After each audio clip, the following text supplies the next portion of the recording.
15 hari perjalanan ni sangat berpuas hati dengan servis daripada Al-Ilmi Travel.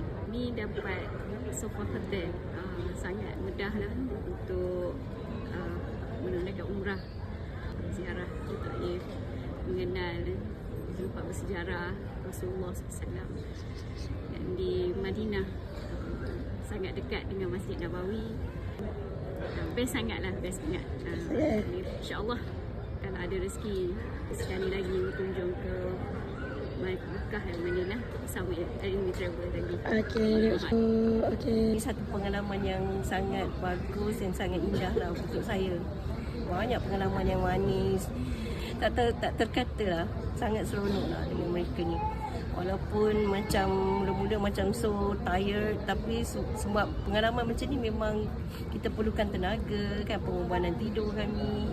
Jadi apa yang kami alami selama ni macam satu mimpi, like dream come true.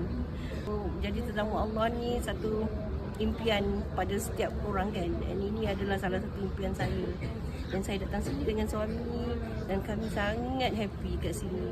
Hotel punya penginapan sangat selesa, makanan pun sangat sedap, dan dapat berjumpa dengan jemaah lain yang sangat ramah dan friendly. Kat Raudah pun masuk macam sistematik and macam tak berebut-rebut, dan kami dapat solat and dapat solat dan dapat berdoa kan. Pengalaman tu sangat tak boleh dilupakan lah. Kenangan manis lah, macam kita berjumpa dengan Rasulullah kan, sallallahu alaihi wasallam. Mutawif sangat friendly and dia sangat membantu kami lah. Mutawif tu dia sangat membantu and dia banyak cerita pasal hal Nabi-Nabi, tempat-tempat bersejarah, and sangat knowledgeable lah, and very good lah actually. Sangat berpuas hati. And thank you to Ilmi and the pengurusan semua kan, the management semua is all very good. Thumbs up for you all. Hotel bagus, makan bagus, Tawif pun elok. Alhamdulillah.